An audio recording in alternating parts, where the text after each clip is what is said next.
ಅಲ್ಲಿ ಈಗ ನಾನು ಹೇಳಿರೋದು ಎಲ್ಲ ಸ್ಟೇಟ್ಮೆಂಟ್ ತೊಗೊಳ್ಳಿ ನೀವು. ನಾನು ಹೇಳಿರೋದಲ್ಲ ಅದು.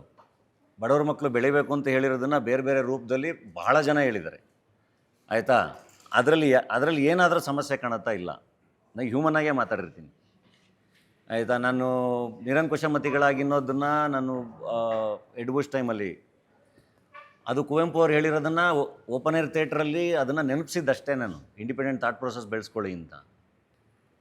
ನನ್ನ ರುಚಿ ನಂದು, ನಿನ್ನ ರುಚಿ ನಿಂದು ಅಂದರೆ ವೇರ್ ಇಸ್ ದ ಪ್ರಾಬ್ಲಮ್? ನಾನು ಹೇಳ್ತಿರೋದು ಐಡಿಯಾಲಜಿ ಇದಕ್ಕೂ ಅಲ್ಲ. ನಾನು ಹೇಳ್ತಿರೋದು ಹ್ಯೂಮನ್ ಆಗಿರೋಣ, ಸಂಬಂಧಗಳನ್ನ ಸೆಲೆಬ್ರೇಟ್ ಮಾಡೋಣ ಅಂತಲೇ ಹೇಳಿರೋದು ನಾನು ಎಲ್ಲ ಕಡೆ. ಸಂಬಂಧಗಳನ್ನ ಸೆಲೆಬ್ರೇಟ್ ಮಾಡೋಣ, ಎಲ್ಲರೂ ಚೆನ್ನಾಗಿರೋಣ ಅನ್ನೋ ವಿಷಯಗಳನ್ನೇ ಹೇಳಿದ್ದೀನಿ ಬಿಟ್ಟರೆ, ಯಾರು ತೊಂದರೆ ಕೊಡೋದು ಬೇಡ, ದ್ವೇಷ ಮಾಡೋದು ಬೇಡ ಅಂತ ಹೇಳಿದ್ದೀನಿ ಬಿಟ್ಟರೆ, ಇನ್ನೇನು ಹೇಳಿದ್ದೀನಿ ಅಥವಾ ಏನು ಮಾಡಿದ್ದೀನಿ ಅನ್ನೋದಕ್ಕೆ ಅಷ್ಟಕ್ಕೇ ಅಷ್ಟೊಂದು ಪ್ರಶ್ನೆಗಳು ಬರುತ್ತೆ ಅನ್ನೋದಾದರೆ ಹೆಂಗೆ ಅದು ಅಂತ. ಅಲ್ಲಿ ಈಗ ನಾನು ಹೇಳಿರೋದು ಎಲ್ಲ ಸ್ಟೇಟ್ಮೆಂಟ್ ತೊಗೊಳ್ಳಿ ನೀವು. ನಾನು ಹೇಳಿರೋದಲ್ಲ ಅದು. ಬಡವ್ರ ಮಕ್ಕಳು ಬೆಳಿಬೇಕು ಅಂತ ಹೇಳಿರೋದನ್ನು ಬೇರೆ ಬೇರೆ ರೂಪದಲ್ಲಿ ಬಹಳ ಜನ ಹೇಳಿದ್ದಾರೆ, ಆಯಿತಾ. ಅದರಲ್ಲಿ ಏನಾದರೂ ಸಮಸ್ಯೆ ಕಾಣುತ್ತಾ? ಇಲ್ಲ.